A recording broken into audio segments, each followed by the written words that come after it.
Muchas gracias a todos por venir. Gracias también, merci a la Maison de France. Encantados de volver a teneros aquí en una de nuestras charlas del ciclo de música. Yo siempre traigo la corbata apropiada. Hoy se ve menos, pero está, y está hasta con fecha, por si a alguno se le olvida la fecha, en la corbata lo pone. Johann Strauss, 1825-1899, con una imagen del propio Johann Strauss. Y he traído algunas cosas de presentación que sirven como introducción. Esto es lo más conocido quizás, el concierto de Año Nuevo actual, 2026, porque como sabéis el concierto de Año Nuevo, la programación casi en exclusiva es de músicos de la familia Strauss. Esta es una serie sobre la dinastía Strauss, la familia Strauss, dos magníficas series de las que hablaré después. La viuda alegre, de Franz Liar. Este es el único libro que tengo sobre los compositores de los que voy a hablar hoy, señal de cuál es mi predilección, que se llama Kurt Weill. Esto sería la sección Alemania-Austria. Pasamos a Francia, porque la conferencia va dividida por países. Francia, Offenbach, un libro sobre Offenbach, muy claro el título, Rey del Segundo Imperio, el del Napoleón III. Una serie en francés sobre Les Folies Offenbach, y con eso dejamos Francia y pasamos al siguiente país, al tercero, que es Inglaterra. Sullivan, menos conocido aquí, extraordinariamente conocido en Inglaterra y con 12 obras maestras. El siguiente país es Italia, mucho más conocido el compositor. Puccini es mucho más conocido que los demás, por supuesto, mucho menos conocido la obra, porque es poco sabido que Puccini escribió una opereta, La Rondine, y Gianni Schicchi, que no es exactamente una opereta, pero está completamente en la línea. El siguiente país es España y traemos un libro sobre Chapí, totalmente alicantino. Y el último país es Estados Unidos y Leonard Bernstein con Candide. Este es el resumen de lo que vamos a hablar hoy. Lo primero que sería destacar es el concepto de opereta, porque la conferencia se titula Los Strauss y la opereta. Vamos a hablar de los Strauss y vamos a hablar de otros autores de opereta. Lo primero que quiero decir es que a mí la palabra opereta no me gusta. La he traído para que se entienda de lo que vamos a hablar, pero no me gusta y no soy el único al que no le gusta. Creo que debería hablarse de ópera cómica en todo caso. Opereta tiene como un concepto peyorativo, negativo, como cosa pequeña, como categoría inferior a, y eso no es correcto. Simplemente se podría llamar ópera sin más o en todo caso ópera cómica. Lo segundo es la selección. Yo he hecho una selección, no quiero que esto se convierta en un listín telefónico, con lo cual he cogido solamente algunos autores y solamente algunas obras, porque si no, creo que abrumo con nombres y se hace también menos interesante. Y por último, en cuanto a la estructura, ya lo he dicho, división por países, es decir, que vamos a hablar de la opereta en cada uno de los países que he mencionado anteriormente, que son los esenciales, prácticamente no hay más. Empezamos con Austria y Alemania. ¿Por qué Austria y Alemania juntas? Porque culturalmente es lo mismo, porque los compositores pasaron de un sitio a otro, el idioma es el mismo y por tanto lo tenemos que englobar en la misma categoría o en el mismo país. No tiene nada que ver con el nazismo esta consideración, es una consideración puramente cultural y nada más. Este mapa es muy interesante porque la opereta tiene una gran relación en todos los países y muy en particular en Austria y en Alemania con la evolución de las circunstancias políticas. Y a mí me gusta enmarcar la música dentro de la política y creo que hace las charlas, o de la historia, y eso hace que las charlas sean mucho más interesantes.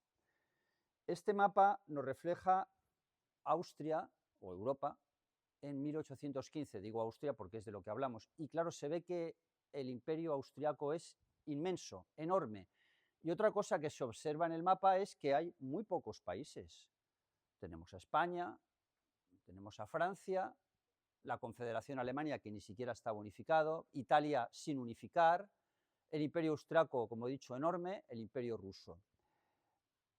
Eso va a tener una gran incidencia para lo que va a pasar después.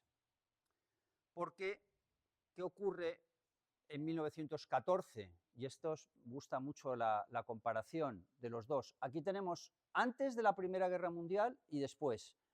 Lo que más contrasta de todo y lo que nos interesa a efectos de esta conferencia hoy es cuánto pierde de territorio Austria. Austria, que se llamaba Imperio Austrohúngaro, pero que en realidad la capital era Viena y era el Imperio Austriaco. Eso se añadió como etiqueta para que los húngaros siguieran dentro. Pues pierde nada menos y se ve que el 90% del territorio. Es decir, y esto es importantísimo para lo que vamos a hablar ahora, porque a partir de ahí se inicia la decadencia de la opereta por circunstancias políticas. Y justo además el último Strauss muere en 1916, o sea que no puede haber mayor coincidencia también. También el emperador Francisco José. Y se acaba, además, el imperio austriaco, se acaba no solo el imperio austriaco, el imperio austrohúngaro y el imperio en general. Austria pasa a ser una república. Las diferencias en los demás países son mucho más pequeñas, como podéis ver. Lo que realmente contrasta en el mapa es la disolución del imperio austriaco y el surgimiento de nuevos países que antes no estaban cogiendo ese territorio. Bien, de este hablaremos ahora. Ahora centrado en lo que nos afecta, el vals, el famoso vals, los valses que todos conocéis, va exactamente de 1820 a 1914, o sea que es aquí, es este mapa, 1815, 1820, es lo mismo, a 1914. A partir de ese momento ya no se hacen más valses. Vamos a ver, se interpretan, por supuesto, aquí tenemos el concierto de Año Nuevo 2026, pero ese concierto recoge obras de este periodo histórico, no obras posteriores. La opereta va de 1860, es decir, empieza más tarde, a 1945. ¿Por qué 45? Pues por Hitler y el nazismo. De esto hablaremos ahora, porque a Hitler le encantaba la opereta, le encantaba Liar y le encantaba Johann Strauss. También le encantaba Wagner. Y eso hace que la opereta se extienda más. Acontecimientos básicos en Austria, que lo he puesto en el guión. De 1820 a 1848, restauración y el canciller Metternich. 1848 tenemos la Revolución Liberal y luego enorme reinado que coincide exactamente con el vals y la opereta. Francisco José va nada menos que de 1848 a 1916, uno de los monarcas que más ha reinado en Europa. 1914 a 1918, Primera Guerra Mundial, ya lo sabemos, y ya sabemos lo que pasa con Austria después de la Primera Guerra Mundial. 1918 a 1933, Primera República de Austria, y luego Austria entra en un régimen político, que esto es relativamente poco conocido, que es fascista, pero no nazi. Es decir, es fascista como Mussolini, casi se parece más a Franco. ¿Por qué digo que se parece? Ya sé que Franco llega después, o a Salazar en Portugal. ¿Por qué se parece más? Porque es un nacionalcatolicismo, es un régimen que impulsa tremendamente la religión, y eso del catolicismo y la religión en general a los nazis y a Hitler en particular no les gustaba ni mucho, ni poco, ni nada. Con lo cual surge un enfrentamiento entre Austria y Alemania, a pesar de las similitudes políticas. Y este es el líder de este enfrentamiento y nos interesa efectos políticos y musicales mucho, porque este señor, que tiene un nombre impronunciable, Kurt Schuschnigg, que algunos nombres de estos austríacos son realmente complicados, fue amante de Anna Mahler. ¿Quién es Anna Mahler? La hija de Gustav Mahler y Alma Mahler, que además llevó una carrera matrimonial impresionante. Su madre, Alma, esto es mucho más conocido, se casó 3 veces, el primero con Gustav Mahler, luego con Walter Gropius, luego con el escritor Franz Werfel, todos de primerísimo nivel cultural e intelectual. Ana le superó. Ana 5 points, Alma 3 points. ¿Qué quiere decir 5 points? Pues que se casó 5 veces. También con directores de orquesta conocidos, etc. Pero es que fue amante durante 8 años de este señor, que fue el dictador de Austria, y dictador de Austria que se opuso a Hitler, a pesar de ser fascista, y al final acabó en un campo de concentración y se salvó de milagro y se escapó de hecho al final del campo de concentración en los últimos momentos, y ya se fue de catedrático a Estados Unidos, etc. Bueno, pues es bastante curioso que la hija, la única hija superviviente del célebre Gustav Mahler, que era judía, su padre era judío, vamos a ser más precisos, la mamá no era judía, y pues la hija fuera amante de este dictador de Austria. 1838 a 1845, esto también, aquí se sabe mucho más lo que pasa. ¿Qué es lo que pasa? La anexión de Austria por Alemania. Austria se convierte en una provincia de Alemania, simplemente en una provincia.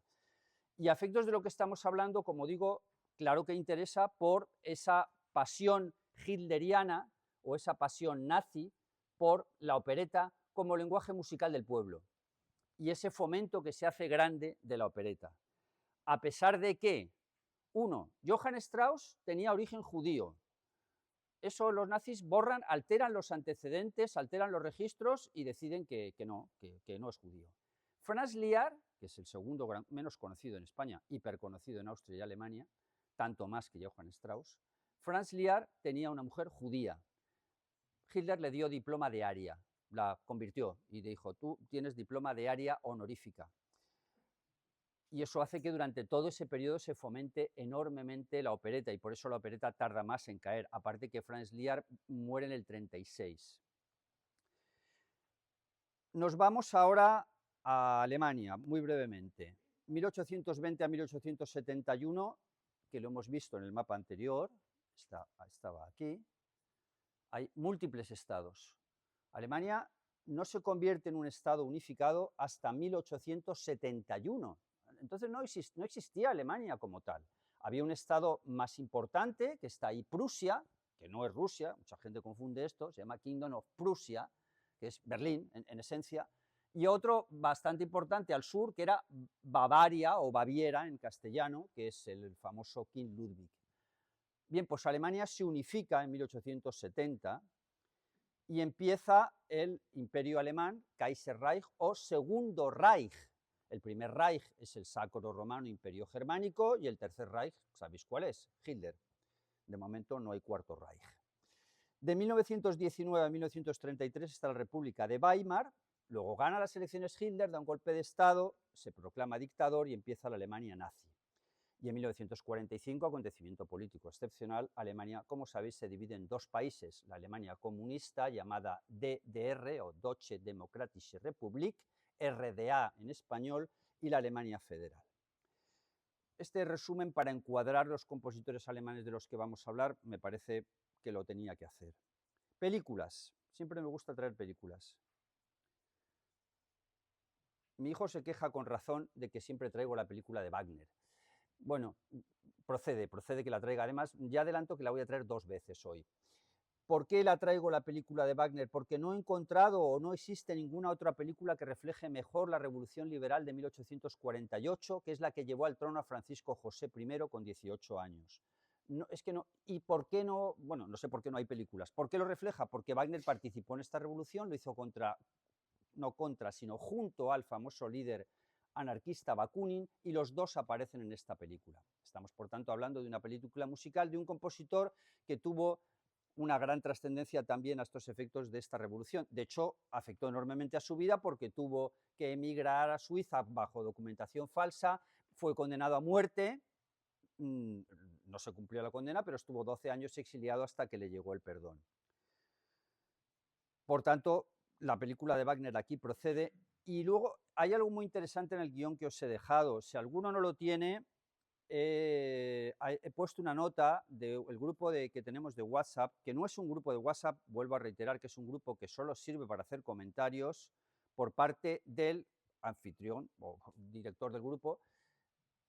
No se pueden hacer comentarios, pero me podéis enviar mensajes en privado si alguna necesita, como me comentaba antes alguien, una conferencia anterior, un link anterior. La ventaja de estar en el grupo, que no abrumamos con notificaciones en absoluto, es que mando los guiones con antelación, al menos el día anterior, y luego esta conferencia de hoy la voy a pasar. Esa es la ventaja de estar en el grupo. Si queréis estar en el grupo, me mandáis una notificación a ese número que he dejado ahí, me decís, por favor, apúntame al grupo y ya está, no hace falta más. Y como he dicho, si alguno necesita un guión anterior, porque lógicamente el grupo uno se está a partir del momento que se apunta, yo con mucho gusto se lo envío en privado, guión o conferencia, porque esta conferencia se está grabando. Bien, ¿por qué decía esto? Porque este guión realmente lo más valioso del guión no es tanto por seguir la conferencia, que se puede seguir con las fotos, no es tan necesario, es que hay unos links aquí muy trabajados, muy bien puestos, no es porque los haya puesto yo, y pero muy interesantes. En este caso de Wagner está la película completa y he puesto qué es lo que hay que poner. O sea, cuando pongo YouTube he puesto para buscarlo me refiero, porque si pongo aquí el algoritmo YouTube, eso no se puede copiar. Para buscarlo, ¿qué hay que poner? Wagner histórico biográfico, película completa, YouTube. Esto es la lectura de mi guión. Puesto arriba el título, Wagner Tony Palmer, y abajo lo que hay que poner para entrar en YouTube. Y es que la versión, además de YouTube, es una versión restaurada, muy recientemente restaurada, tiene subtítulos en castellano, si no recuerdo mal, o si no se pueden, son de estas que se pueden configurar los subtítulos para que aparezcan, y está mejor que lo que yo tengo en DVD incluso, porque es que la verdad es que tengo muchos DVDs antiguos o de 10 o 20 años y se ve mejor lo que hay en YouTube ahora, porque sobre todo en estos casos en los que han restaurado las películas. Esta película es imprescindible. Otra película histórica, Juárez, que tengo aquí. La película, la portada de la película y un fotograma de la película con el famoso emperador Maximiliano y su esposa Carlota. ¿Por qué esta película? Muchas razones. La primera, y porque estamos hablando de música, es porque la banda sonora es una de las mejores bandas sonoras escritas en la historia de la música, que es una banda sonora de Kurt Gold, uno de los grandes compositores alemanes, austriacos, mejor dicho, de la primera mitad del siglo XX, que, como era judío, emigró y se fue a Hollywood.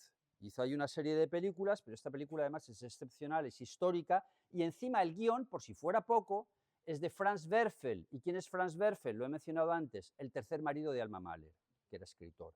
Claro, esto lo tiene todo, pero además la película realmente es buenísima. ¿Y quién es Maximiliano? Maximiliano es el hermano de Francisco José, con lo cual, pues también aquí tenemos la relación con la historia, con la política y con la importancia que tuvo este emperador. Este cuadro es la ejecución de Maximiliano por Manet. Es uno de los cuadros más conocidos de la historia de la pintura y hace referencia estrictamente a lo que estamos hablando, porque Maximiliano fracasa a pesar de que tiene el apoyo de Austria y de Francia, de Napoleón, Napoleón III. Siempre que diga ahora Napoleón va a ser siempre Napoleón III, ¿eh? No hace falta que le añada el número. Tiene el apoyo de Napoleón, que por cierto gobernó 25 años, más que el primero. El segundo no existió. No existió, me refiero que se murió a los 21 años, no llegó a reinar.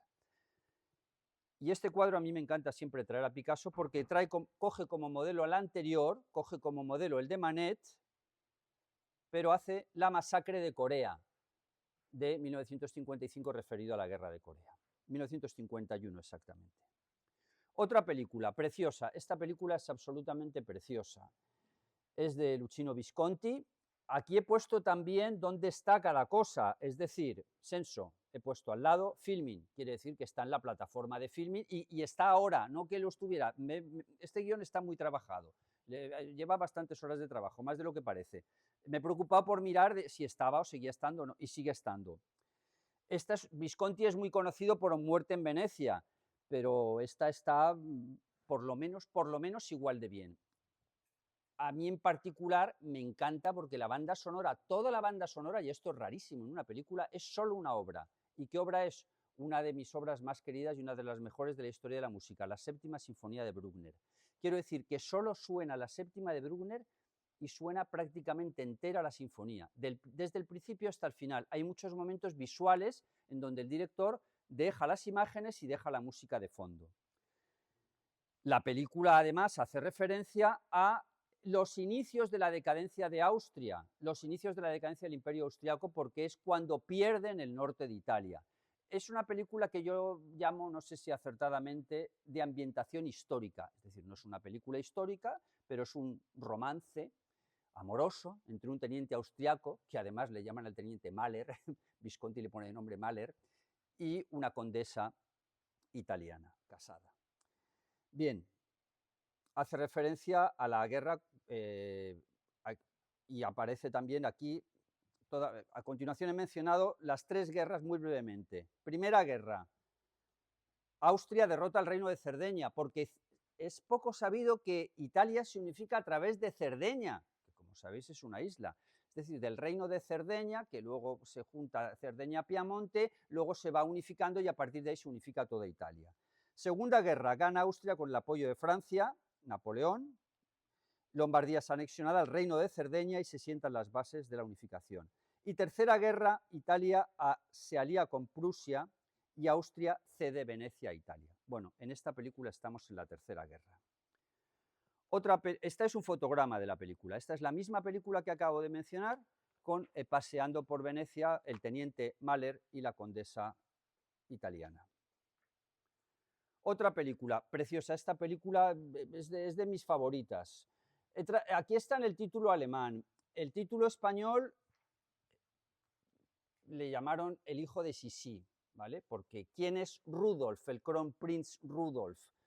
No se encuentra como el hijo de Sisi ya, ¿eh? O sea, si esto es de los que uno tiene que hacer un pequeño gasto en un DVD y gastarse por 8 o 10 euros, que no vale más. De momento no está. Puede volver a aparecer en una plataforma de estos que van y vienen.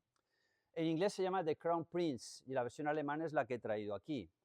Sisis einziger Sohn quiere decir el único hijo de Sisi. Por tanto, es hijo de Francisco José, del emperador de Austria y de su esposa Sisi. Hace referencia a la época totalmente porque es la misma época y la película, más que una película, es una miniserie de 2 episodios, como si fuera una película larga en realidad. Eso de miniserie es absolutamente excepcional.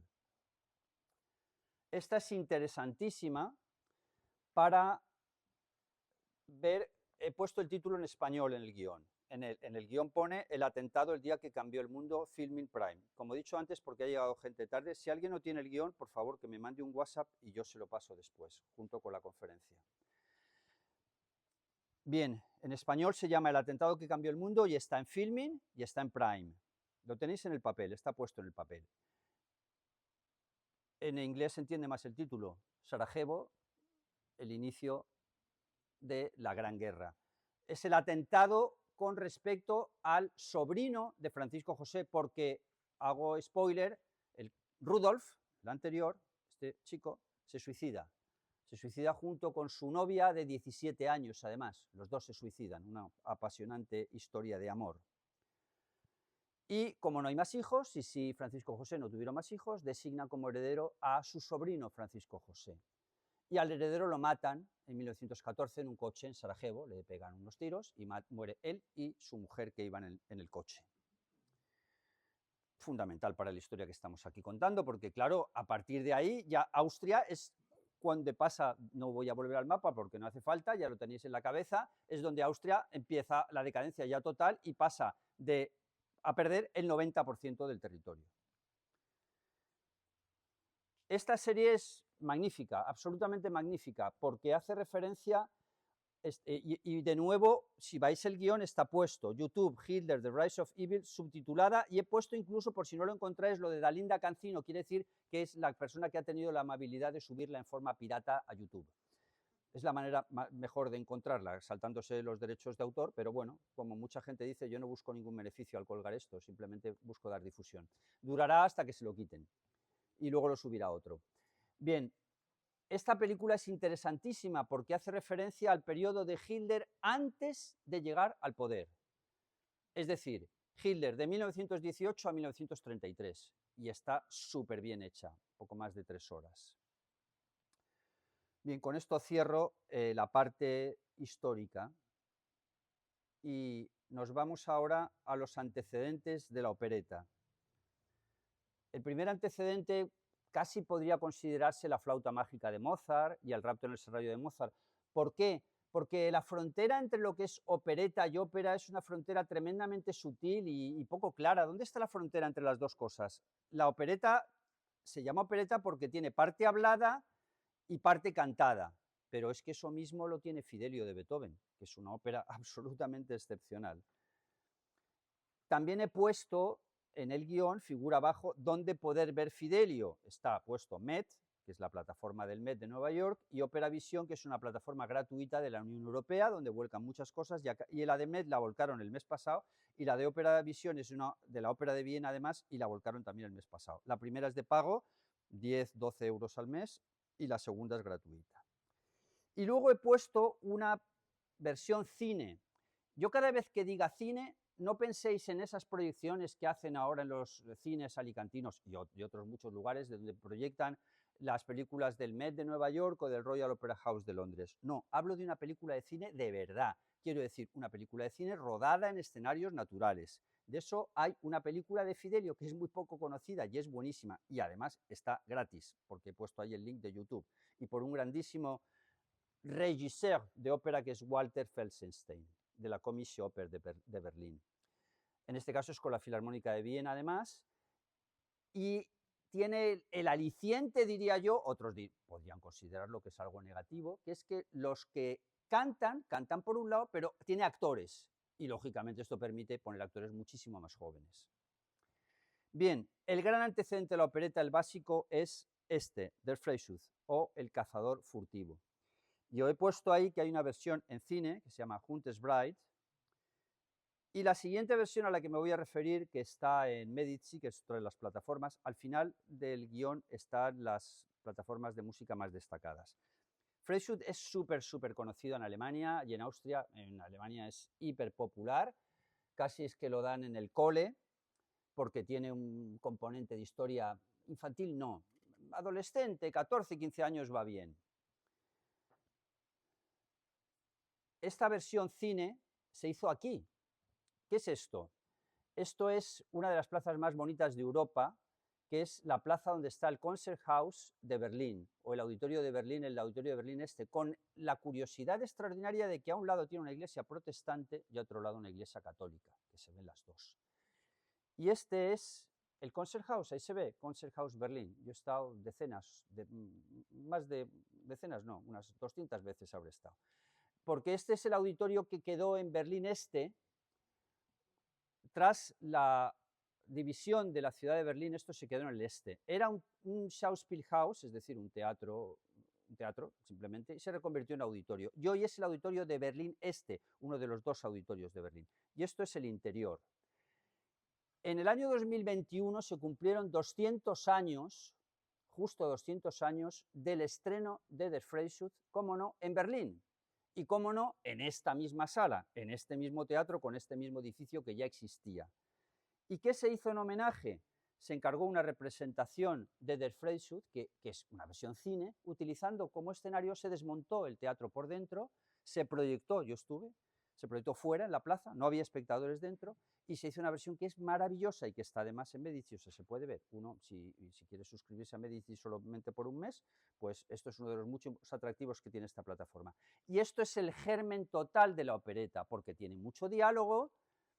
Lo que pasa es que el final no es que sea trágico, pero las operetas tienen todas un final claramente feliz. Es más trágica la historia, por así decirlo, pero es el germen total de la opereta. Bien, pasamos ya a los Strauss. Este señor, bueno, en cuanto al concierto de Año Nuevo de Viena, que es lo más conocido, que lo tenemos aquí, algunas menciones rápidas. Se retransmite en 90 países, más de 50 millones de audiencia. En España, 2 millones, que es muchísimo para España, con cuota de pantalla en España del 30%. Las entradas más caras valen 1.320 euros, de ahí para abajo. Pero además, no os creáis que es entrar en internet y la compro. No, se compran por sorteo. Hay que entrar en un sorteo que se pide participar en el sorteo un año antes, y tocan una de 100, con lo cual es bastante difícil. En reventa valen como 6.500, 7.000 euros.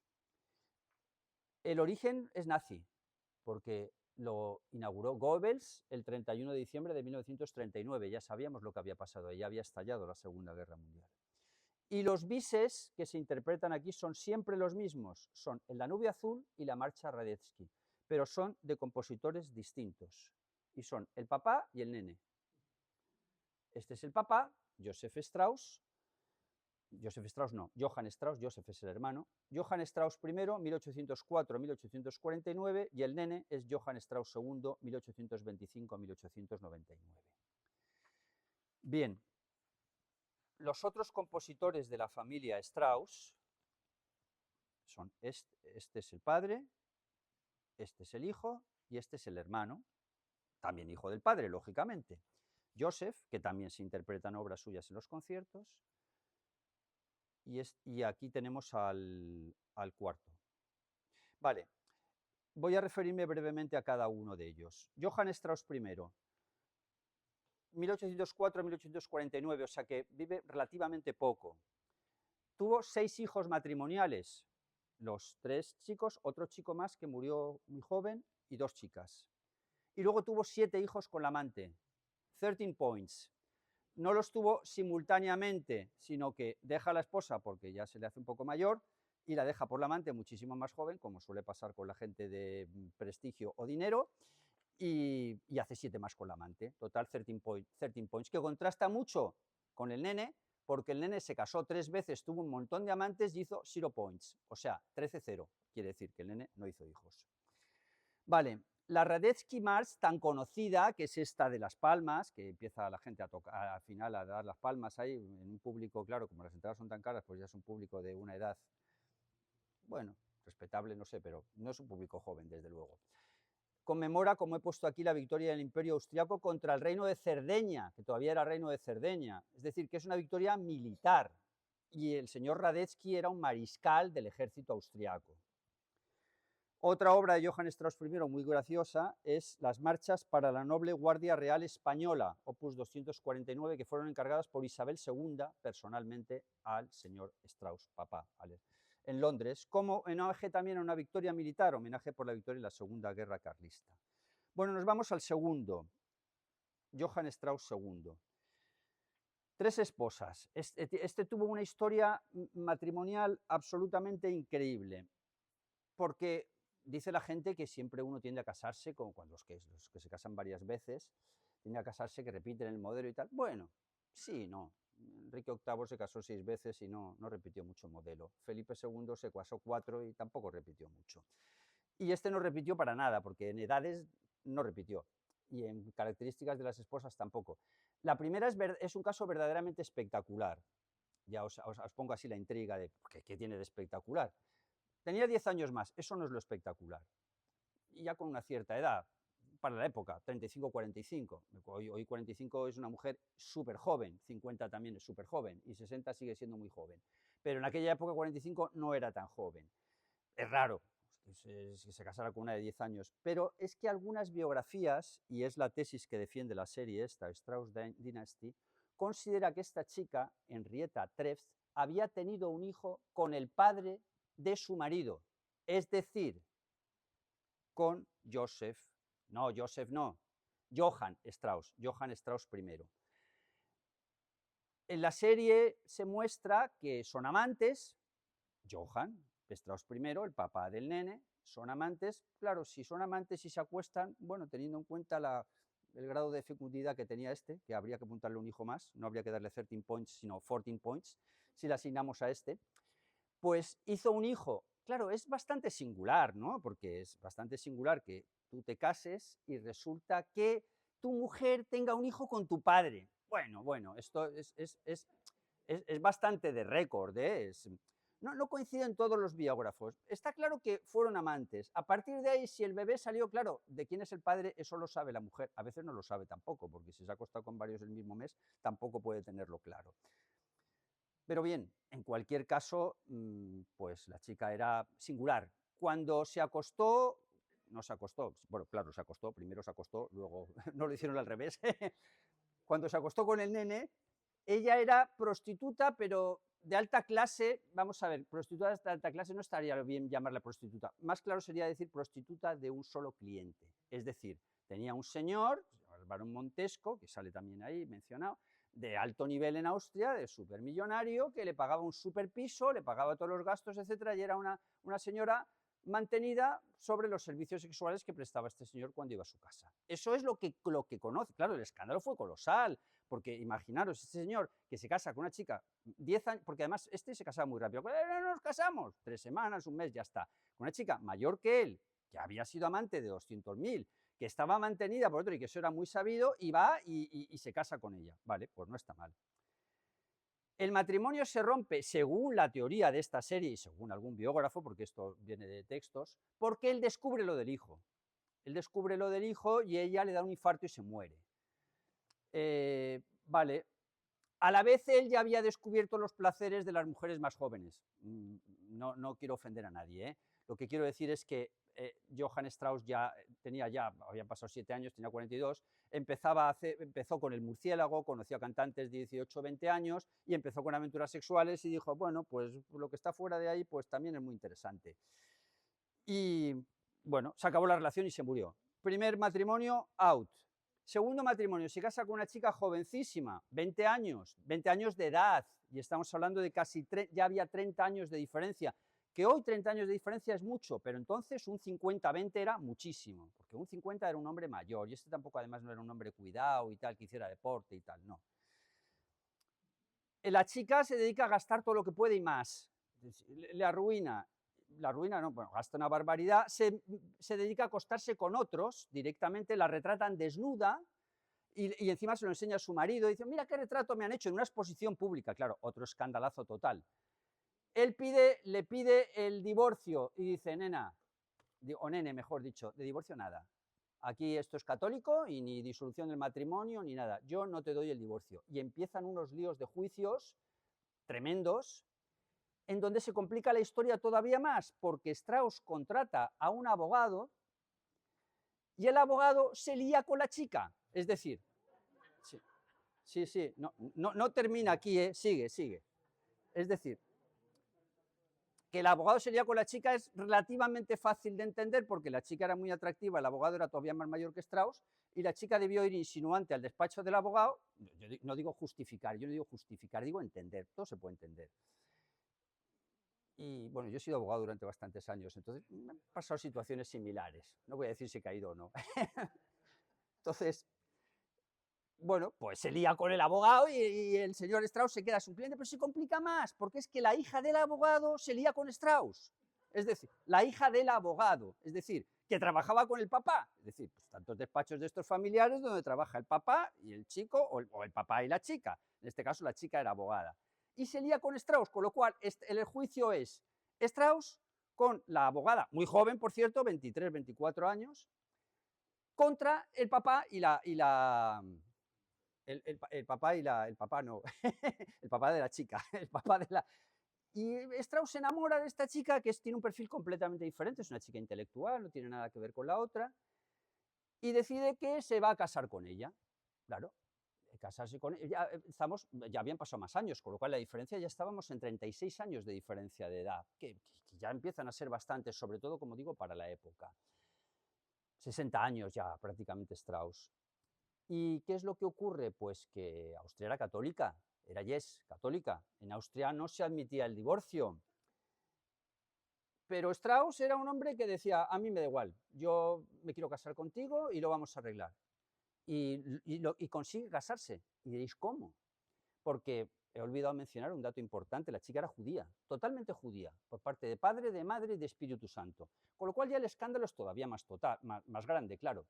Porque ahora Strauss está con una joven judía que es la hija del abogado, claro, pues en esa época ya se publicaban periódicos. Bien, ¿lo consigue? ¿Cómo lo consigue? Pues cambiando de dos cosas que uno puede cambiar perfectamente, que es cambiar de religión, pasa de ser católico a protestante, y cambia de nacionalidad, pasa de ser austriaco a ser de un principado alemán, Coburg concretamente, y pasa a ser nacional, por tanto, de Alemania. Y como en ese estado está admitido el divorcio, les declaran divorciados y se casan. El escándalo, claro, no puede ser más grande. Strauss, el famoso Strauss, el de los valses, el súper conocido compositor, que ya entonces era súper conocido, no entonces súper conocido, es más conocido que ahora, se ha hecho protestante, se ha hecho alemán y se ha casado con una judía. 3 points, pero 3 points, grandes points, ¿eh?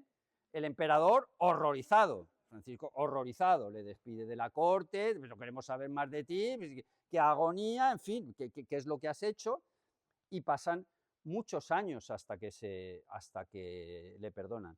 La historia sigue más trágica porque Strauss, que nunca tuvo hijos, resulta que esta chica sí que tenía una hija de un matrimonio anterior.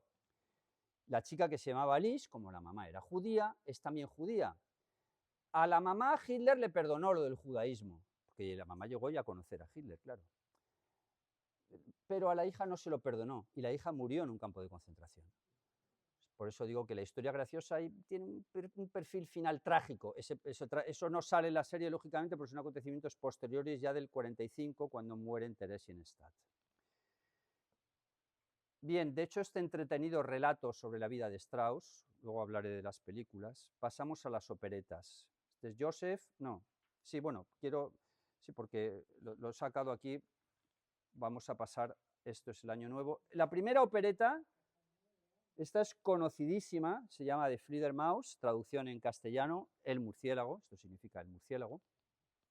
Y he puesto también otra vez links en Stage Plus, que es de pago, de ligero pago, que es la plataforma digital ahora de Das Grammophon, que ha sido durante siempre la gran compañía de discos, ahí la tenéis. Está esta versión en Stage Plus. Y he puesto un link a YouTube también, de lo mismo, con subtítulos en inglés. Stage Plus tiene subtítulos en 200 idiomas, como lo tiene el Met de Nueva York, que los tiene hasta coreano, chino, etc. Bien, esto es una comedia de Ludovic Halevi, que luego hablaremos de él porque está en relación con Offenbach y que era judío también. Es decir, que el texto del que sale la ópera, mejor dicho, esta ópera es súper conocida y súper divertida. En Alemania y en Austria se hace para las celebraciones de Año Nuevo, está el concierto de Año Nuevo en cuanto a concierto y la ópera en cuanto a representación escénica en prácticamente todos los teatros. Y la segunda que he traído es mucho menos conocida, El pañuelo de encaje de la reina, sería esto la traducción en castellano. Y esto es una foto de una recientísima producción con la que se ha inaugurado el Theater an der Wien, que es un teatro donde se estrenó nada menos que la novena de Beethoven, Fidelio, etc. Y este señor que está con los guantes ahí es Cervantes, porque es una ópera sobre Cervantes. Ficticia, una historia de Cervantes en Portugal, porque pone a Cervantes y a Sancho Panza. He dicho Cervantes y Sancho Panza, no he dicho Don Quijote y Sancho Panza. Ya entendéis lo que quiero decir, ¿no? Es divertidísima, está súper bien hecha, además es muy reciente, es de hace solo unos meses, y he puesto el link, aunque lamentablemente los subtítulos son solo en alemán, porque si uno los configura en otro idioma, como está cantado y tal, pues no salen bien, habría que leérselo. Los valses de Johann Strauss, he puesto Den Sonnenblauen Donau, el Danubio Azul, Rhapsody auf den Süden, que es basado en esta opereta, en esta misma que tenemos aquí en la foto, y los demás, los Bosques de Viena, Sangre vienesa, el Vals del Emperador, y muy curioso, una marcha española dedicada a la regente María Cristina, que le llevó a que le concedieran el lazo de Isabel la Católica. El otro Strauss, mucho menos conocido, que es el tercero de la serie, es Joseph Strauss. Es hermano, murió muy joven, con 42 años, y también se interpretan algunos valses en los conciertos de Año Nuevo. He puesto aquí los títulos. El Vals del Delirio es el más conocido. El cuarto es Edward Strauss, que realmente, en el caso de Edward Strauss, es lamentable porque también se interpretan obras en los conciertos. Escribió obras más populares para baile y tal, pero lo lamentable es que por celos, por envidia, quemó una gran parte de la producción de sus hermanos, que se había quedado en el archivo musical familiar. Películas sobre los Strauss, hay un montón. Esta primera película es nada menos y nada más que de Hitchcock, famoso cineasta por el tema del cine de suspense. No es una película de cine de suspense. Esta también está en YouTube, gratis. Otra vez digo lo mismo, hay que poner lo que he escrito aquí, Hitchcock, Valses from Vienna, 1934, tal. Yo no voy a decir que sea excepcional, es un Hitchcock de la época inglesa, etcétera, casi lo diría que es una curiosidad, pero curiosidad interesante de ver en cualquier caso. La siguiente es el Gran Vals de VD, que no he traído foto, está en el guión. La siguiente que he puesto, Johann Strauss, el Rey sin una corona, de Franz Arzel. Y ya nos vamos a las que he puesto el link, otra vez he puesto el link, YouTube, Johann Strauss, el Rey sin corona, castellano. He copiado exactamente lo que hay que poner para ver la película. Y nos vamos a las series. Soberbia esta serie, británica, estupenda, está también en YouTube, en este caso solo tiene los subtítulos en inglés, y mucho más recomendable aún, absolutamente formidable, una de las mejores es esta, que además está en YouTube gratis y con los subtítulos en castellano o en español. Y he puesto ahí también el link. Son casi 10 horas de serie, coge toda la dinastía, es decir, todos los hermanitos, la mamá, el papá, y coge lo del amante que hemos comentado, los 3 matrimonios de Strauss, todo lo que he dicho antes, aquí está, siento el spoiler.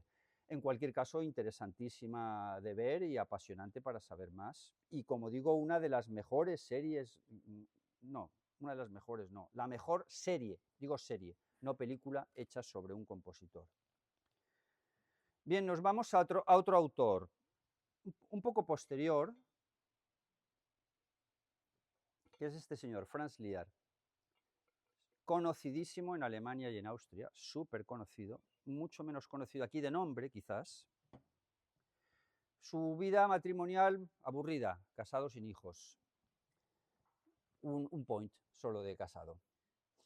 Esposa de origen judío, lo he dicho antes, que fue declarada aria honoraria por Hitler, y operetas este tiene 30, que son mejores que las de Strauss, porque las de Strauss, excepto las 2 que he dicho, los textos son bastante malos, sinceramente bastante malos, y eso hace pues, que el interés sea menor. Este no, este le gustaba mucho el teatro y cuidaba mucho los textos. Esta es súper conocida, está en un montón de versiones en YouTube, está en la plataforma del Met, he de decir que en la plataforma del Met solo hay 2 operetas, que no me gusta el título, pero para que lo entendáis, que son la del Fledermaus de Strauss, que es además de hace 35 años o 40, y esta que muy acertadamente está además una versión en inglés. Y esta está también en Glyndebourg, como he puesto aquí, y os he puesto una versión para los que no quieran suscribirse a ninguna plataforma o pagar, una versión en YouTube buenísima, que he puesto donde está en EuroArts, que es otra plataforma excelente, donde se suben muchas óperas gratuitamente. La siguiente tiene un título precioso, y la opereta es preciosa también, Das Land des Lächelns, la tierra o el país, mejor traducir por país que tierra, de las sonrisas. Esta trata, bueno, tengo que referirme muy brevemente a The Merry Widow, porque ¿quién es The Merry Widow? The Merry Widow es una chica de Pontevedra. ¿Y es Pontevedra? ¿Y qué es eso de Pontevedra? Pontevedra, hombre, no, Pontevedra, pues no existe Pontevedra, porque Elias se inventó el país por razones políticas, se refería a Montenegro, pero para no denigrar a los de Montenegro, pues le puso Pontevedra, que es una mezcla de Pontevedra y Montenegro. Montenegro es un país pequeño, digo en la ópera, se describe como un país pequeño, de pocos recursos económicos, en donde una chica joven se ha casado con un multimillonario. La chica joven, obviamente, es The Merry Widow. El multimillonario, como suele pasar, se ha muerto, sobre todo si tiene muchas relaciones sexuales con una chica joven, a veces pasa. A Fernando el Católico le llevó a la tumba sus relaciones sexuales con su segunda esposa de 17 años. Eso no es muy conocido, claro, se habla mucho de la Isabel la Católica, pero el segundo matrimonio de Fernando el Católico, de eso se habla poco.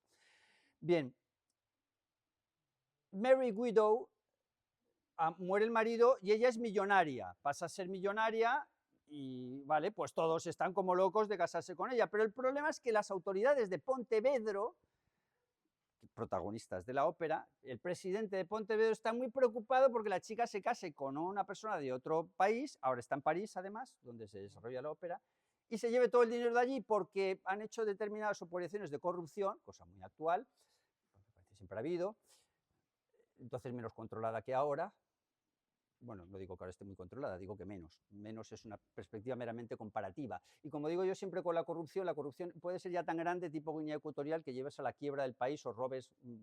Claro, aquí los robos son más limitados y afectan menos, pero en un país pequeño, si robas una buena parte del tesoro, pues vas mal.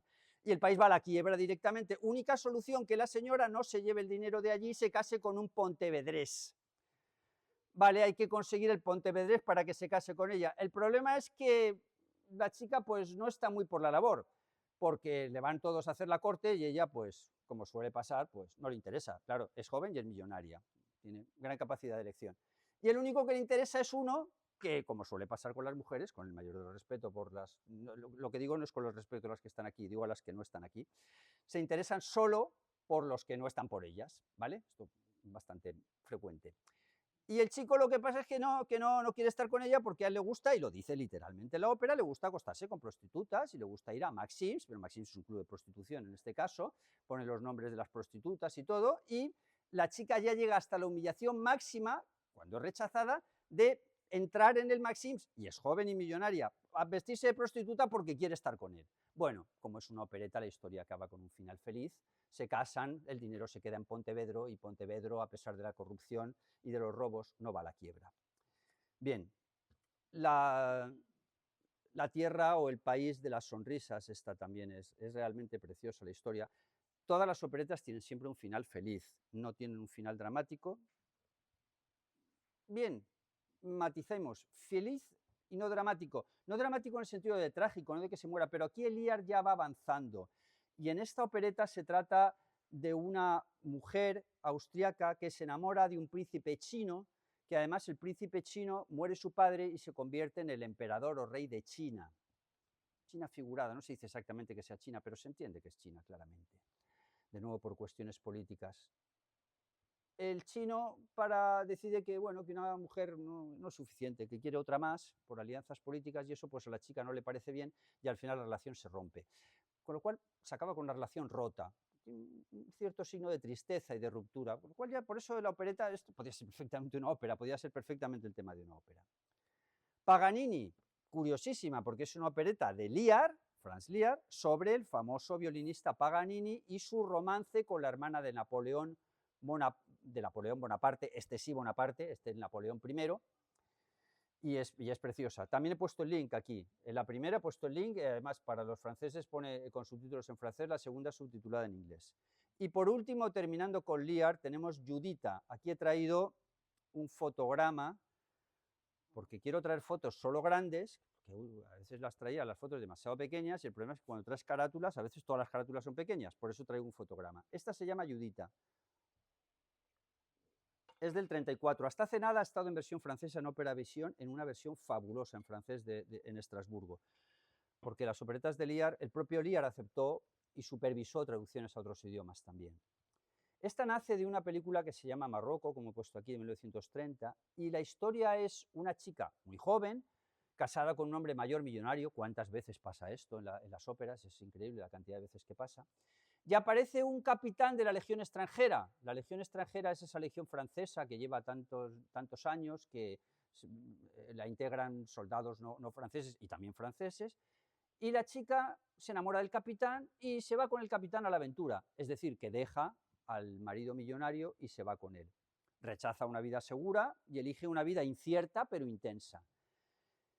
El marido, no el marido, el capitán de la Legión extranjera, finalmente le tiene que trasladar de un sitio a otro, porque eso es lo que pasa con estas circunstancias, opta por quedarse con la Legión y no con ella, se rompe la relación, y finalmente y esto es también muy operístico, cuando intentan reconstruir la relación años después, ella está trabajando como prostituta en un club de prostitución de lujo, y las circunstancias han cambiado. Él ya no es el mismo porque la ruptura le ha deprimido, ella tampoco, y aunque quedan los sentimientos, no se reanuda la relación y termina sin final feliz, con la relación rota. De nuevo, es totalmente operística, además es una obra absolutamente preciosa. Tiene un aria famosísima en Alemania que se llama Meine Lippen, sie küssen so heiß, mis labios los besas tan caliente. Y he puesto una versión también de YouTube, aunque lamentablemente está solo en alemán, sin subtítulos. Pero bueno, los textos se pueden encontrar fácilmente hoy en YouTube, en Internet, de todo. Bueno, voy a tener que ir abreviando porque he hablado demasiado de los Strauss, aunque era el tema. Kurt Weill, este es mi libro de Kurt Weill, de Berlín a Broadway, el que está ahí. Y esta señora que está aquí se llama Lotte Lenya y fue su esposa. Se casaron 2 veces, por cierto, 2 veces entre ellos. Ya sabéis lo que quiero decir. Pasó también con Elizabeth Taylor y Richard Burton. Se casaron, se divorciaron, se separaron y luego se volvieron a casar. Lotte Lenya fue muy famosa como cantante y después como actriz, y está en una de las películas de James Bond, que, bueno, por no traer aquí tantos datos, Kurt Weill nace en Dessau, Alemania, de padre, madre y Espíritu Santo judío, porque eran rabinos desde el siglo XIII-XIV, sus ascendientes, o sea que era totalmente, estudia en Berlín, inicia la colaboración con Brecht en 1927, Brecht era comunista, y claro, se convierte en la bestia negra total de Hitler, porque era, primero, música degenerada, no era una música difícil, pero Hitler la consideraba degenerada, era judío, súper judío, y encima le asoció a comunismo por la asociación con Brecht, con lo cual tenía 3 points, los tres, música degenerada, judío y comunista. En el 33 se exilia de mala manera, se fuga porque no quería irse, no quería irse de Alemania, no quería irse de Berlín, se va a París, luego se va a Estados Unidos, consigue la nacionalidad estadounidense y en 1950 fallece en Nueva York. Obras principales, esta es conocidísima en Alemania, archirrepresentada, la ópera de los tres peniques, y en YouTube hay montones de versiones. Aquí es donde se estrenó la ópera de los tres peniques, y esta es una foto, una escultura, una foto del teatro y una escultura de Brecht en la plaza que hay delante del teatro, que es el Berliner Ensemble, que está, por supuesto, en la Alemania comunista, excomunista, en el Berlín excomunista, que es el mejor teatro que hay en Alemania, donde se hacen obras de Brecht y de otros autores también. Yo vi Antígona ahí hace unos días. Y aquí es donde se estrenó esta obra. Y esta es la versión en cine que os recomiendo absolutamente, porque además es en inglés, y está en YouTube, gratuita, y en inglés se entiende mucho mejor, y los actores son, Raúl Julia es un actorazo, que tiene otras muchas películas, y ahí lo he puesto, Full Movie English YouTube. Y además he puesto otros links donde hay nada menos que películas. Cuando digo películas, son películas de cine. Otra vez vuelvo a versión cine. Películas hechas para el cine, con escenarios naturales, etc. Hay una película nada menos que de 1931, fíjate, 31, Gil entró en el 33, y luego otra del 63. Son muchísimas. Esta es también muy conocida, La caída de la ciudad Mahagoni, totalmente anticapitalista, satírica totalmente. Lo he puesto también aquí el link, Ascenso y caída de la ciudad de Mahagoni. La siguiente que traigo esto es una obra soberbia que está en inglés, también hay una versión alemana que está en YouTube, que es La historia del judaísmo en musical. En musical, claro, el primero que hace musicales de verdadero nivel es Kurt Weill, porque se va a Nueva York y empieza a estrenar en Broadway. Y esto es, pues, lo que he dicho, la historia del judaísmo, pero hecha tipo musical. Y lo de musical no he dicho en sentido peyorativo en absoluto, porque la obra es excelente, es soberbia desde todos los puntos de vista. Más de 3 horas. Esto es un musical, ya puramente más musical en el estilo, Leiden de Dar, sobre el psicoanálisis, también de Kurt Weill, y también he puesto el link en YouTube. Y esta es una película maravillosa, encantadora, que es una estatua que toma vida, con Ava Gardner. Y la música es del musical de Kurt Weill, es decir, Kurt Weill hizo un musical, tuvo tanto éxito que hicieron una adaptación para el cine después. Esta está solamente en DVD. Y en cuanto a películas sobre Kurt Weill, está esta, que es una fabulosa película sobre Bertolt Brecht, en la que aparece como protagonista Kurt Weill. Brecht, además de excelente literato, fue el que redactó varios de los textos de las óperas o operetas o óperas cómicas de Kurt Weill. Brecht regresó después, se exilió también en Estados Unidos y después regresó y regresa a Berlín Este directamente, él voluntariamente, por supuesto, se fue a la Alemania comunista, donde vivió hasta que murió. Nos vamos a la France. Esto que traigo aquí, sí, esto es de la France. Esta es la France. Bueno, brevemente Francia. 1848, Revolución de Febrero, cae la monarquía de Luis Philippe, se proclama la Segunda República. 1848 se elige a Luis Napoleón Bonaparte como presidente de Francia. Luis Napoleón Bonaparte es el sobrino de Napoleón.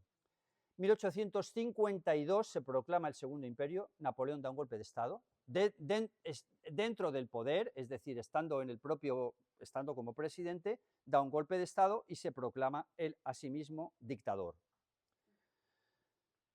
Y está muchos años, desde que empieza del 48 al 70. Y cuando cae en el 70, y esto es importantísimo para la historia de Offenbach, que es el único compositor de Francia del que vamos a hablar, único autor de opereta realmente relevante, porque en 1870 Francia pierde una guerra que es muy poco conocida, que es la guerra franco-prusiana.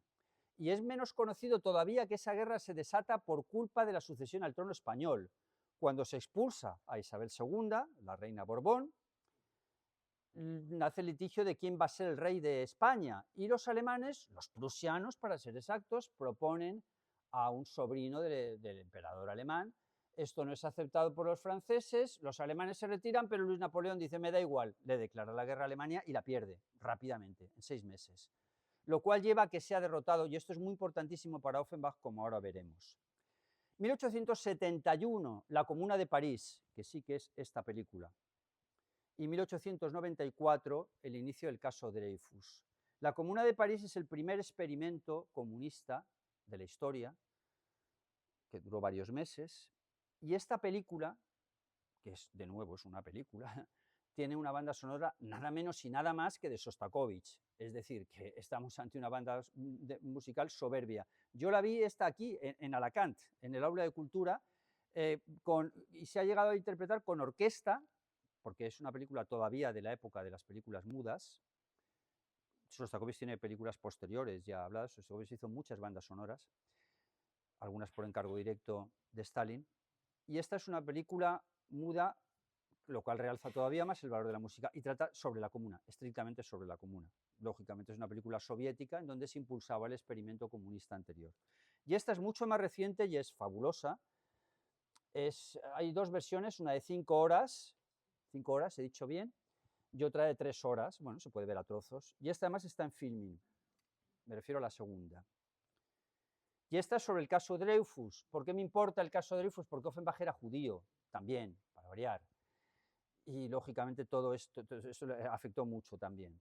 Vale, y esta película es soberbia y está en Prime, con lo cual también se puede ver. ¿Por qué los grandes compositores o varios de los grandes compositores franceses del 19 eran judíos? Concretamente Halevi, Offenbach y Meyerbeer. Porque una de las cosas buenas, hizo cosas buenas y cosas muy malas, que hizo el otro Napoleón, me refiero a Napoleón I, es dar plenos derechos civiles. Lo hizo la República primero, la propia República o la Revolución Francesa, pero Napoleón lo ratificó y siguió a pesar de los cambios. Es dar plenos derechos civiles a los judíos. ¿Eso qué provocó? Que una gran parte de la población judía alemana se fuera a Francia. Esa es la primera razón. La segunda razón es la menor afección del Holocausto, porque en Francia hoy es el tercer país con más judíos del mundo y con mucha diferencia sobre los demás. Number 1, empatados, Estados Unidos e Israel, con 7 millones. Number 3, Francia. Número 3, la France, con casi 500.000. Todos los demás están mucho más lejos. Segunda, el Holocausto, porque Hitler no se ensañó con los franceses, se ensañó con los polacos, digo con los judíos franceses. Y porque además Francia se dividió en 2 trozos, el régimen de Vichy, controlado por el mariscal Pétain, que no fue activo en la persecución de los judíos, y en la parte norte tampoco se les persiguió demasiado. Y la tercera razón, mucho más conocida por nuestro querido presidente de la Maison de France, es la emigración masiva desde Argelia, preferentemente Argelia, Marruecos y Túnez del 62, donde vinieron muchísimos judíos a Francia. Todo eso hace que Francia tenga esa gran población judía. ¿Y por qué sacó esto? Porque el origen de la opereta francesa, antes hablábamos del origen de la opereta alemana, está en esta, que es La Juive, el título ya lo dice, y el compositor es Halevi, que es uno de esos otros que se cambió el nombre, que tenía un nombre judío impronunciable o difícil de retener y no hace falta aquí. Nos basta con que se cambió el nombre. Y era de origen alemán también. ¿Y por qué Halevi? Porque Halevi fue el profesor de Offenbach, el que impulsó a Offenbach, el que colaboró con Offenbach, en esta ópera, no colaboró, le ayudó como asistente. En el estreno estuvo Offenbach. ¿Y por qué le ayudaba? Pues porque era judío, claro, una de las razones fundamentales. Y el siguiente es Meyerbeer, que este también es judío totalmente, y judío naturalizado francés, que también no se llamaba Giacomo, se llamaba Yakov y tampoco se llamaba Meyerbeer. Se cambian el nombre para hacerlo más asimilable, digamos, y este era judío por padre, madre y Espíritu Santo, porque además había nacido en Berlín y una de las familias judías de mayor nivel económico de Berlín. Y ayudó enormemente a Offenbach. Offenbach le ayudó hasta que al punto de que le puso de instrumentista de cello en la orquesta de la ópera cómica, y Offenbach se lo agradeció luego parodiándole y riéndose de él en sus operetas, lo cual no está muy bien. Por cierto, también ayudó mucho a Wagner, aunque Wagner no era judío, y también Wagner se lo agradeció riéndose de él. El Profeta, aquí he puesto el link para el que lo quiera ver, es el link de este sitio, que es un sitio precioso, que está en Nueva York, pero no en la ciudad de Nueva York, sino en el estado de Nueva York, en medio del campo, a 100 kilómetros de Nueva York, que es un festival de ópera en donde solamente hacen óperas raras, la palabra rara no me gusta, infrecuente, óperas infrecuentes. Y están todas en YouTube, están todas gratuitas en YouTube. He puesto ahí Bartram Escape, New York YouTube.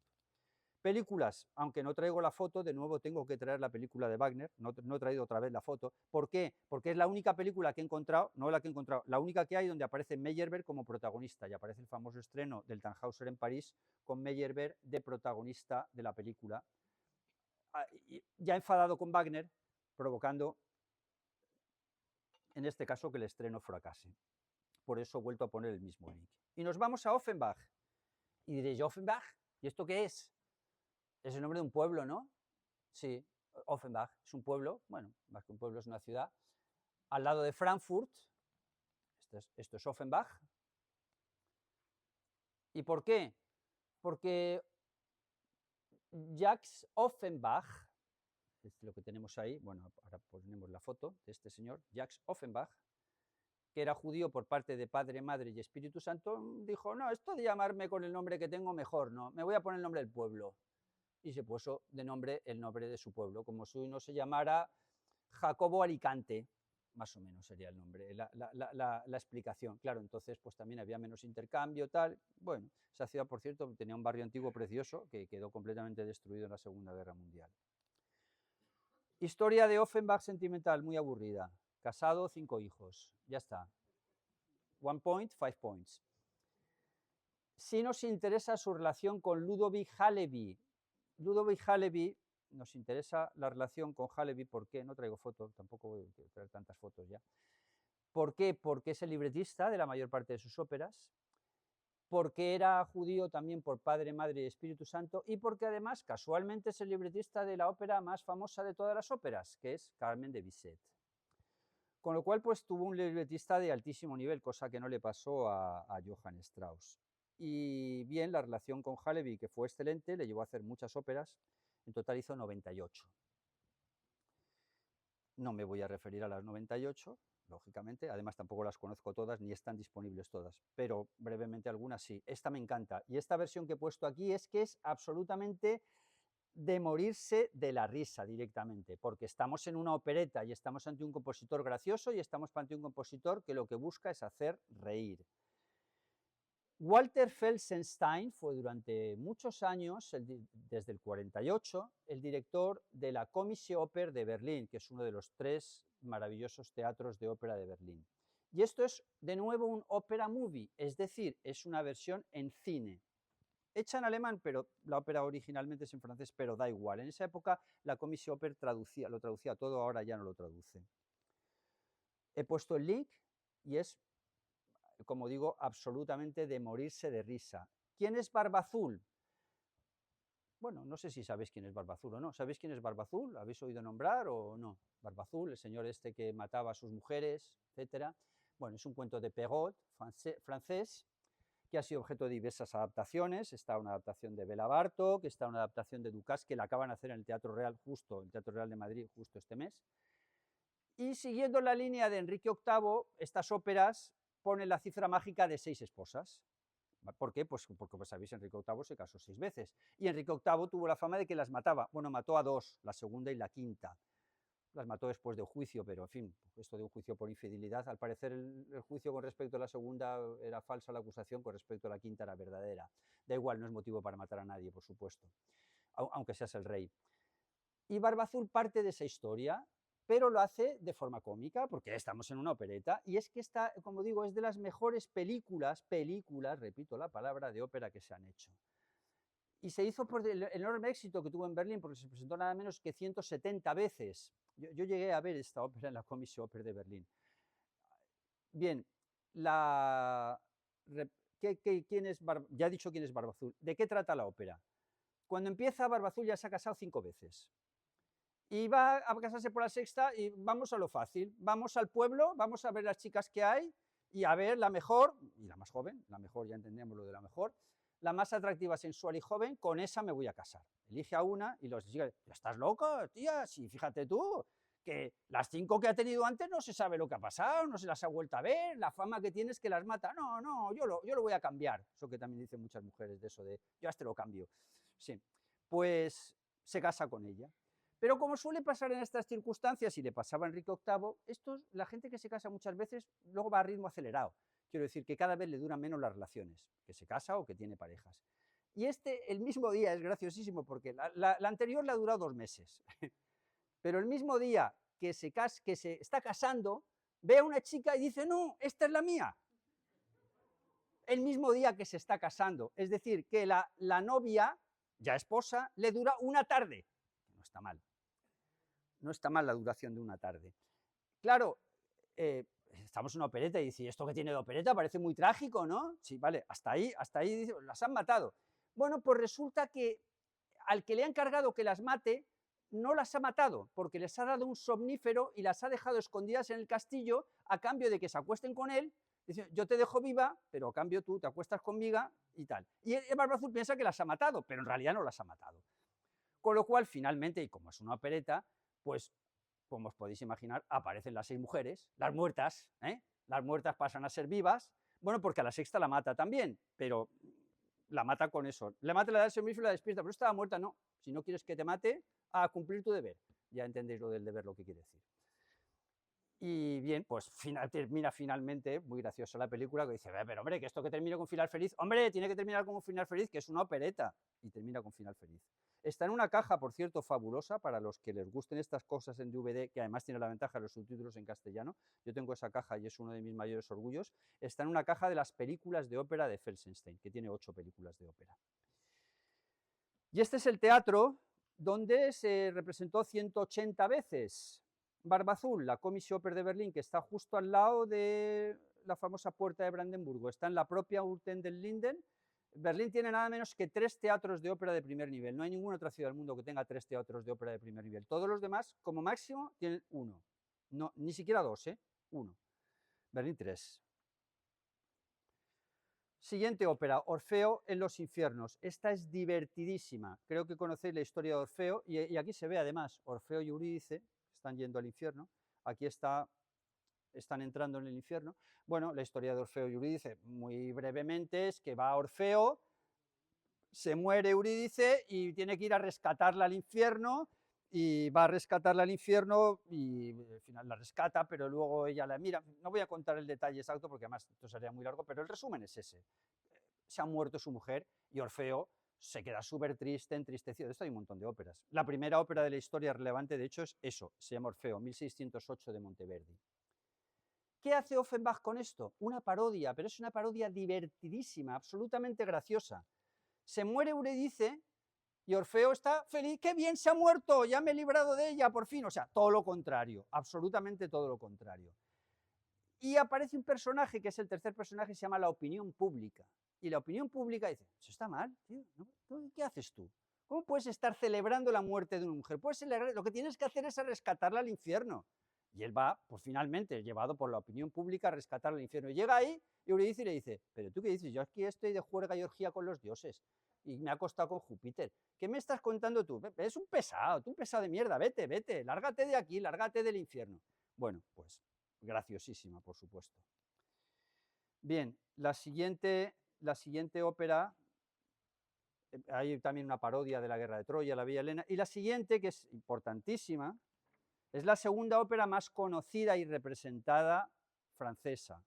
Le quitó el puesto a Fausto. No llega a Carmen de Bizet en número de representaciones, claro, pero es la segunda. He traído la versión alemana porque es otra película, fabulosa película, extraordinaria, no tengo palabras, de Walter Felsenstein también, que es Los cuentos de Hoffmann.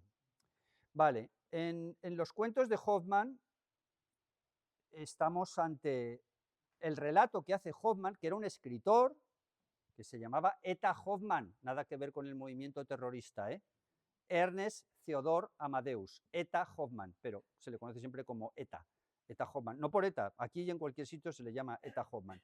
Eta Hoffmann era abogado, fue abogado durante muchísimos años, bueno, no, fue abogado durante muchísimos años, no fue abogado todo el tiempo, abogado destacado y además escribía. Y por eso son los cuentos de Hoffmann, porque son los cuentos de este señor, de Hoffmann, y esto los lleva a la ópera. y es un ejercicio psicológico del engaño que supone siempre, según la teoría de la ópera, el amor. El primer engaño es el más grande de todos. Hoffmann, el protagonista de la ópera, también se enamora de un autómata, directamente, un autómata, un robot, se enamora de un robot. Significa, como he puesto aquí, el engaño de la percepción. Nos engañamos porque queremos ver una cosa y fijamos en las cualidades de una mujer o de un hombre, si es a la inversa, que no tienen que ver con las cualidades reales. En el segundo enamoramiento, se enamora de una cantante, sabe que la cantante no debe cantar porque tiene una obsesión absoluta con el arte, porque está completamente obsesionada con la música, que es lo único que realmente le importa, y además padece una enfermedad que si sigue cantando se va a morir, y a pesar de eso se enamora, la chica se muere. Y en la tercera, que es un enamoramiento más frecuente, digamos, porque lo de enamorarse de un autómata muy frecuente no es, pero el tercero sí que es muy frecuente, se enamora de una prostituta de lujo de Venecia. Y estos son el engaño del alma, el engaño moral y el engaño de la percepción. Es una ópera con una música muy accesible, muy fácil, diría la palabra, y por eso evidentemente es tan popular. De hecho, en el Met, la plataforma del Met de Nueva York, está nada menos que 4 veces, 4 versiones diferentes, y en Medici 5 versiones. He puesto en YouTube esta, es decir, la película de Felsenstein. De todas maneras se pueden encontrar muchas más. Bueno, seguimos porque tengo que ir abreviando. Esta es una serie de 6 horas sobre Offenbach. Lamentablemente está solamente en francés, sin subtítulos. Para los que no hablen francés, pues aparte hay que comprarla en DVD. Y esta es una película que sí que está en YouTube. Es una película, yo no sé si diría la palabra para especialistas, no me gusta la palabra. Es muy original porque es la representación en un teatro con todo el público, de extras, claro, Teatro de Hungría, de 2 óperas de Offenbach, que la primera tiene como protagonistas a Isabela y a Pedro. Y luego tiene es la primera que se llama Les Deux Aveugles y la segunda se llama Coquefier ou les Derniers de Paladin. Bueno, pues a eso consiste, es decir, que se representan las óperas, está el propio Offenbach con un actor y está el hermano de Napoleón, como siempre Napoleón III, que es el de la época, porque Napoleón, que no lo he dicho en relación con la serie anterior, fue un gran protagonista, patrocinador de Offenbach. De hecho, aquí en la serie, que lo he omitido, en la foto el que va con un clavel es Luis Napoleón Bonaparte, que estuvo casado con la de la familia de Alba, con Eugenia de Montijo, la española. Estuvo casado. Y este señor es el medio hermano de Napoleón. Bueno, dejamos la France y nos vamos a Inglaterra. Muy brevemente, el periodo de Inglaterra también está relacionado con las circunstancias históricas, porque es el reinado de la reina Victoria, que abarca de 1819 a 1901, nada menos que 63 años de reinado, un poco menos que la recientemente fallecida Isabel II, que reinó 70 años. Luego viene Eduardo VII, 1901-1910, Jorge V, 1910-1936, la Primera Guerra Mundial, 1914-1918. Y aquí es muy curioso y muy interesante que los reyes ingleses y Victoria eran de una familia totalmente alemana. Y claro, en la Primera Guerra Mundial estaban luchando contra Alemania. Y se llamaba la casa, lo he puesto literal, casa Sajonia-Coburgo-Gotha, ¿vale? Totalmente alemán. Por cierto, el mismo príncipe que le dio la nacionalidad alemana a Johann Strauss. La misma casa real. Claro, no quedaba muy bonito. Y le cambiaron el nombre, le pusieron nombre Windsor, 1917. Otro cambio gracioso durante la Primera Guerra Mundial, aunque ese no subsistió, es que la hamburger, que como sabéis viene de la ciudad de Hamburgo, en Alemania, la pasaron a llamar Liberty Sandwich. Bueno, películas. Esta película es una serie, está en RTV Play. RTV Play es la plataforma de televisión española, es gratuita, hay un pequeño anuncio al principio, no molesta. Y es gratuito y esta serie y otras muchas se pueden ver allí. Y esta segunda película sí que es estrictamente musical y hace referencia totalmente al tema musical y a la historia de la afección de la Primera Guerra Mundial respecto a Inglaterra. The Choral, Ralph Fiennes, aquí hace un papel de director de orquesta, es una película sobre el estreno en una ciudad en Inglaterra, que no se nombra, de un oratorio precioso de Elgar que se llama El sueño de Gerontius, The Dream of Gerontius. Toda la película trata sobre eso, y el coral es el coral. Y muy interesante porque nada más empezar dicen, bueno, vamos a hacer la Pasión según San Mateo de Bach. No, hombre, Bach no, que es alemán. Bueno, el Elías de Mendelssohn, es alemán, bueno, pero hizo en inglés. No, tampoco. Pues, Händel, bueno, es que en realidad también era alemán. Pues nos queda Elgar. Bien, antecedentes de la opereta. Oberón. Oberón es una ópera maravillosa de Weber y es el antecedente directo de la opereta en Inglaterra, siendo Weber alemán. ¿Por qué? Porque la hizo en inglés. Está en la plataforma de la Berliner Philharmoniker la obertura nada menos que 6 veces, señal de la popularidad. Y he puesto un link a YouTube de una representación en inglés, que no está tan bien, la representación escénica es un poco antigua, y otra representación en alemán. Y el autor máximo de las operetas inglesas es Arthur Sullivan, que no es muy conocido aquí, pero este es el pack completo de las 12 operetas que hicieron Gilbert and Sullivan, y este es el pack entero de los libretos. Es el caso único de compositor, es el único compositor de la historia donde las óperas se llaman con 2 nombres, que es el nombre del libretista y el nombre del compositor. Eso no ocurre. Gilbert era abogado, fracasó como abogado, le tiraron un zapato en un juicio, al final se retiró y se dedicó a escribir libretos de ópera particularmente y hicieron una estrecha colaboración. Su vida está muy aburrida, 0 points en todo, ni se casó ni tuvo hijos. Muy gracioso que su abuelo, el de Sullivan, venía de una familia ilustre, fue el que cuidó no es la palabra, y protegió, tampoco es la palabra, vigiló a Napoleón en Santa Elena, ¿vale? Al primer Napoleón. Y aquí he traído una frase que sí que la voy a leer porque es muy ilustrativa de Sullivan y de la opereta en general, casi la hubiera podido poner al principio perfectamente. Es la frase final del Falstaff de Verdi, y la voy a leer literal. Tutto nel mondo è burla, tutto è burla, l'uomo è nato burlone, la fede in cor li ciurla la ragione, tutti i gabati ride, l'un l'altro ogni mortal, ma ride ven chi ride la risata final. Todo el mundo es burla, el hombre ha nacido burlón, cada uno se ríe de los demás, pero el que se ríe mejor es el que consigue reírse hasta el final. Esto es la última frase de la última ópera de Verdi. Después de 28 óperas, hizo una ópera cómica. Vale, una opereta, bueno, una ópera cómica, ¿qué más da? Otra vez estamos en las mismas. Y de aquí nace todo Sullivan, que yo diría, con el mayor respeto por los demás, que es el más genial de todos los autores de opereta, porque tiene 12, nada menos que 12 obras absolutamente geniales, también porque los textos son extraordinarios. Es un compositor además de educación alemana, en Leipzig, muy inspirado por Mendelssohn. ¿Y qué dice la frase? Bueno, como he puesto aquí, la vida, el amor y el poder y las ambiciones humanas son en esencia un juego, una farsa, una broma, y nos invita a reírnos de todo, incluso de uno mismo, con una humanidad y sabiduría. Esto es literal de Sullivan, literal de cómo son las óperas de Sullivan. Y la última ópera de la trilogía de Da Ponte de Mozart, ¿cómo termina? Fortunato l'uom che prende ogni cosa pel buon verso, e tra i casi e le vicende de ragion guidar si fa. Quel che suole altrui far piangere, fia per lui cagion di riso, e del mondo immenso ai turbini, bella calma troverà. Esta es una frase filosófica fabulosa. Dichoso el hombre que toma todo por el buen lado, y entre los casos y las vicisitudes se deja guiar por la razón. Aquello que suele hacer llorar a otros será para él motivo de risa, y en medio de las tempestades del mundo encontrará una hermosa calma. Precioso, precioso, absolutamente precioso. Y es texto de Mozart que suscribía totalmente Sullivan y que es la base inspiradora para sus óperas, que lógicamente son posteriores. ¿Qué nos está diciendo? Que los sentimientos, que las cosas, que la vida, como dirían en francés, la rue tourne, la rueda gira, las cosas cambian, y que hay que aceptar la imperfección. Porque nada es perfecto, ni las relaciones son perfectas, ni nada es perfecto en la vida, y el que pretende la perfección se encamina hacia el desastre.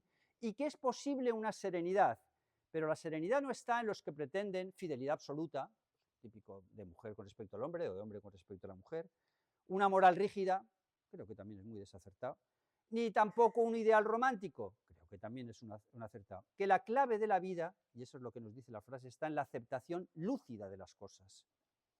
Precioso. Películas. Esta película, que está en el canal de Ópera en Vídeo, un canal que tiene la modesta cifra de 35.000 óperas. Es gratuito también el canal. Es una película sobre la vida de Sullivan y su relación con Hilbert. Bien, las operetas de Sullivan merecerían un programa entero. Esta es el Mikado, pero sobre todo me quiero destacar esta, que es también el Mikado en una producción que he visto varias veces en la English National Opera, que ya no sigue en Londres, la han trasladado a Manchester, no la producción, digo a la compañía de ópera, que es una compañía que hacía solo las óperas en inglés, grave error. Y he puesto el link, y esto es una joya, esto es una de las mayores joyas que se puede, vale la pena solo haber venido a esta conferencia para ver esto, porque es divertidísima, graciosísima, de partirse de la risa por todos los lados, y además súper bien hecha con este vestuario, el grueso que hay ahí, o el gordo, es el Mikado. No voy a contar de qué va, porque no tenemos tiempo. Yo tengo un cariño especial por Sullivan, porque cuando tenía 20 años trabajaba como becario en la London Symphony Orchestra, y grabaron, la London Symphony trabajó como becario administrativo, y la London Symphony Orchestra en ese periodo grabó las 12 óperas de Sullivan y asistí a varias de los ensayos. Y bueno, he puesto aquí los links a todas las películas, porque grabó para el cine, de nuevo estamos en el cine, es decir, que hay 12 películas de ópera, de nuevo, cinematográficas sobre Sullivan. Muy poco conocido en España y no sé por qué, no sé por qué es poco conocido, sinceramente.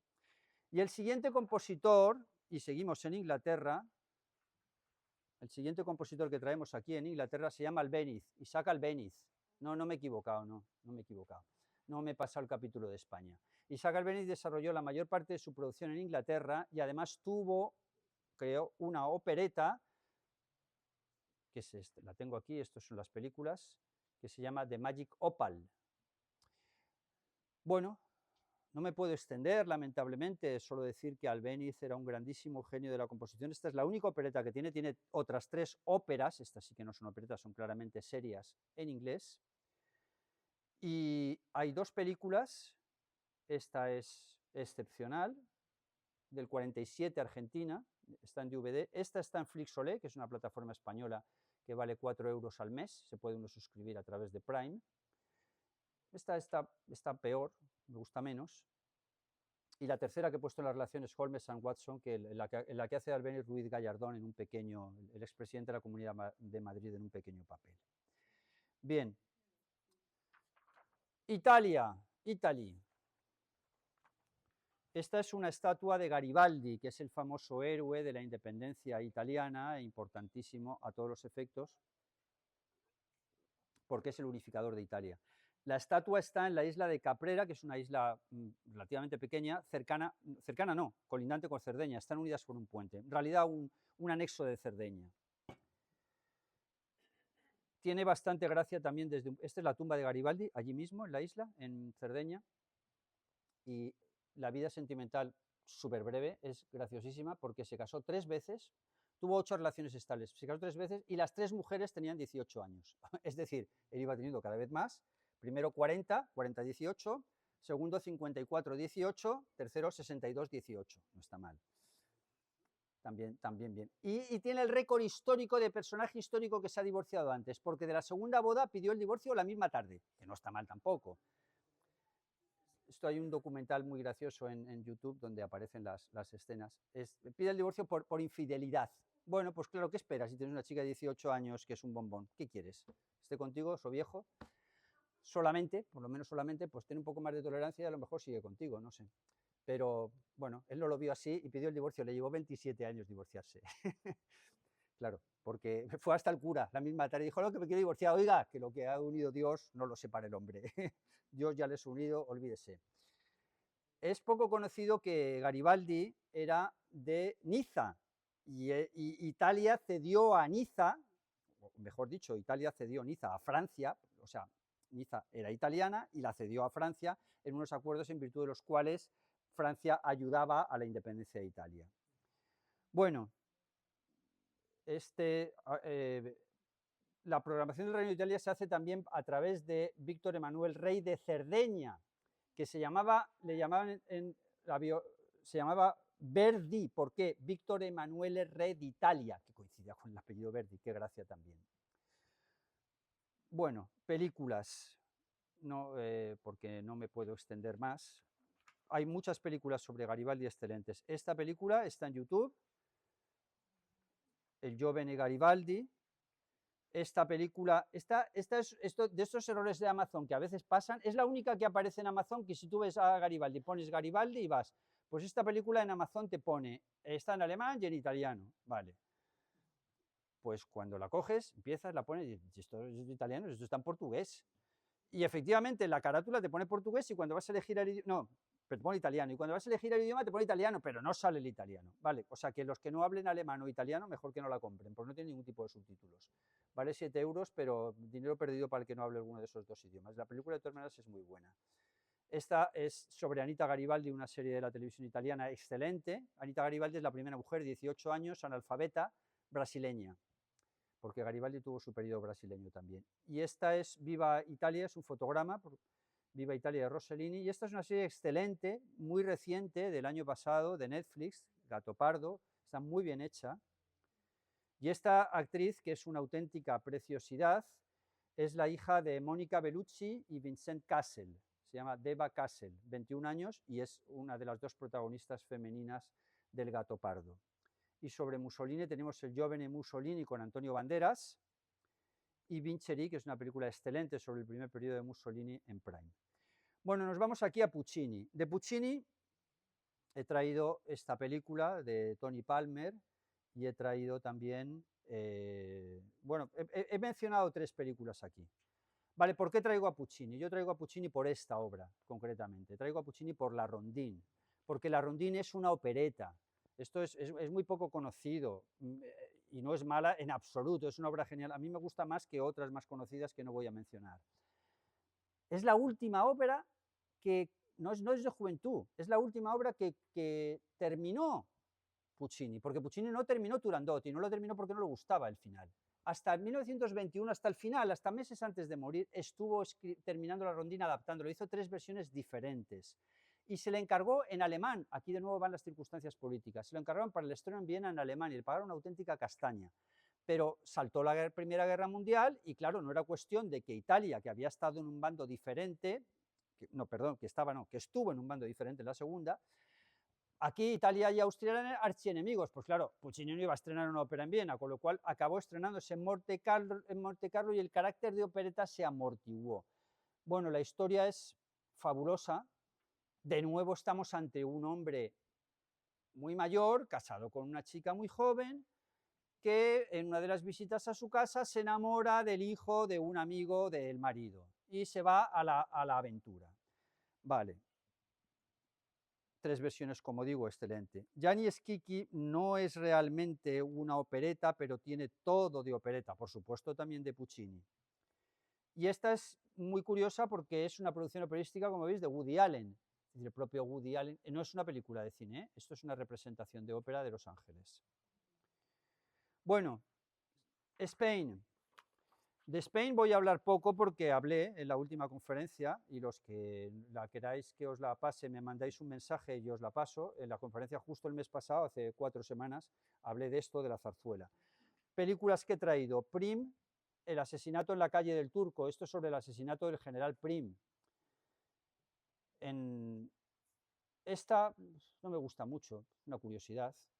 Está mucho mejor, es donde decía antes que está mejor lo que hay ahora en RTV Play que el DVD que yo tengo, que es donde vas Alfonso XII, interesante porque sale Isabel II, la única manera de Isabel II, la monarquía, cuando llega al poder Alfonso XII, y la siguiente, donde vas Triste de ti, hace serie con la anterior. No he traído portada por lo mismo, porque son fotos muy pequeñas, y aquí tenemos a Alfonso XII con su segunda esposa, María Cristina, que María Cristina de nuevo hace enlace, porque no sé si sabéis que la famosa María Cristina, regente María Cristina, regente de España, porque Alfonso XIII nació, no llegó a conocer a su papá, se murió.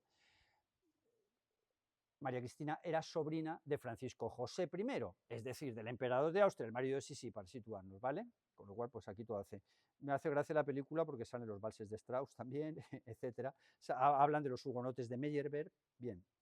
Y la última, que también he traído fotograma, esta hace serie con las anteriores, esta es mucho mejor y mucho más reciente, se llama ENA y es una serie del año pasado de Radio Televisión Española. Hace referencia a Alfonso XIII no 12, sino 13, y su mujer. Esta sí que es de plena y absoluta recomendación. Las otras son de esas películas que dices, bueno, las ves una vez, pero para verlas una vez sí.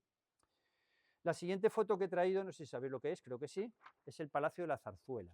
¿Y por qué el Palacio de la Zarzuela? Porque el origen de la zarzuela vino de ahí, del Palacio de la Zarzuela, que entonces no tenía esa piscina tan grande.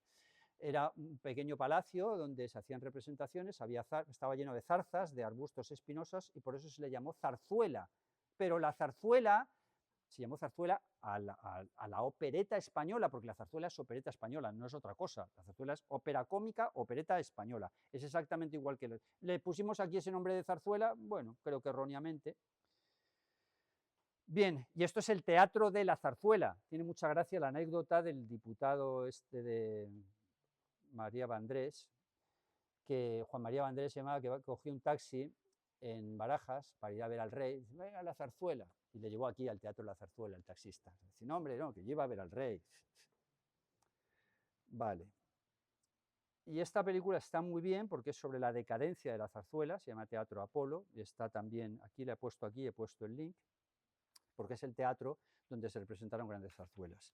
Y ahora algo mucho más local y mucho más cercano, esto está aquí hace unos metros, solo a unos metros de aquí, que es Chapí, la escultura de Chapí que hay en la Plaza Ruperto Chapí, porque se llama así, Plaza Ruperto Chapí, no sabéis si sabéis cómo se llama la plaza, pero se llama así, que está pegada al teatro principal. No es que se vea mucho cómo está puesta, y ya de anexo, por así decirlo, he traído estatuas similares, porque esta es Arniches, que esta está en el Parque de Canalejas, lo que se ve detrás es eso del mundo de los niños, que está allá al lado del puerto, y esta es Arniches. ¿Por qué Arniches? Pues porque Arniches fue libretista de varias zarzuelas, y era alicantino. Como sabéis, el Teatro Arniches. Esta escultura es menos conocida quizás. Y esto es un texto de Arniches, que esto está en la calle San Francisco, que ahora llaman calle de las Setas, en un lateral, y hay un texto ahí de Arniches, Carlos Arniches, sobre Alicante. De nuevo la relación con la zarzuela es clara, como he dicho, porque fue libretista de varias. Gabriel Miró no tiene relación, esta es la plaza de Gabriel Miró, y esta es la escultura La Aguadora en la plaza de Gabriel Miró. Como anécdota, contar que esta plaza antes se llamaba Plaza de las Barcas, porque las barcas llegaban justo hasta ahí, hasta la plaza, años antes de que se hiciera la explanada y que se hiciera el puerto, que fue lo que hizo un drenaje muy grande del mar y que Alicante le ganó mucho terreno al mar ahí. Se llamó Plaza de las Barcas, luego se llamó Plaza de Isabel II, la reina, y Plaza de Gabriel Miró. Gabriel Miró, sin embargo, fue un colaborador estrecho de Enrique Granados. No es la relación directa, lo he traído porque... Y es poco sabido también que esta misma escultura, la Aguadora, es del mismo escultor Vicente Bañuls que la fuente de la Plaza de los Luceros. Y por último, esta es muy reciente, es Varela, que la escultura que nos han puesto en la explanada, que les ha llevado 2 años poner la placa, pero finalmente nos han obsequiado con una placa para que los turistas sepan quién es. Y este es Óscar Esplá, porque no tenemos escultura. Esto está en lo que es el edificio Alicante. El edificio Alicante es ese rascacielos que hay en Ramón y Cajal. Pues ahí fue donde vivió Óscar Esplá en su último domicilio. Escultura no hay, sabéis que sí que hay una avenida muy conocida, la avenida Óscar Esplá. Vale, cerramos España, porque además tenemos que terminar, y nos vamos a United States of America, USA. Vale, aquí muy breve, porque el tema político es diferente, ya que la música en Estados Unidos y a nivel de opereta entra más tarde, muy asociada con los musicales. 1945, final de la Segunda Guerra Mundial, 1949 la OTAN, 1950-1953 Guerra de Corea, crisis de los misiles de Cuba 1962, el asesinato de Kennedy en el 63 y la Guerra de Vietnam del 55 al 75. Solo he traído una película, porque no es tampoco esto una conferencia histórica, pero esta me parece excepcionalmente interesante, más para lo que estamos viviendo ahora en una situación de tensión de guerra y cómo un gran negociador como Kennedy supo arreglar la terrible situación de los misiles soviéticos en Cuba. La película se llama 13 días con Kevin Costner y es absolutamente excepcional. Está en Movistar Plus, de nuevo, como pone ahí. ¿Y por qué Estados Unidos? ¿Quién? Leonard Bernstein, que es este señor, famoso director de orquesta, judío también. Esta película es sobre Bernstein, se llama Maestro y está en Netflix.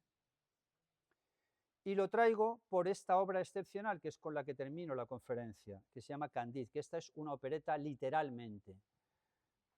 Bernstein le llamó así, la llamó opereta también. Y es sobre la obra de Voltaire, sobre el optimismo.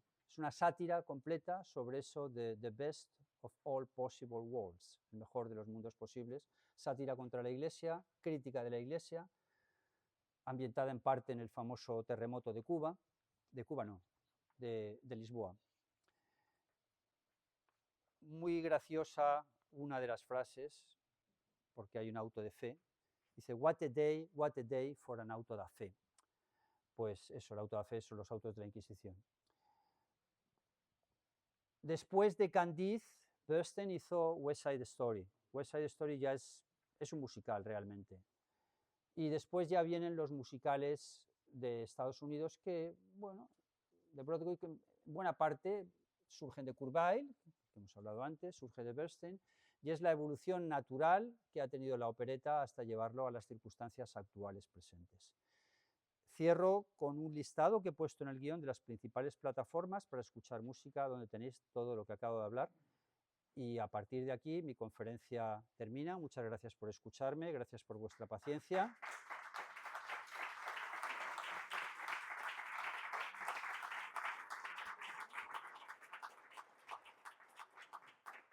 Gracias, merci. ¿Alguna pregunta? ¿Algo que queréis comentar?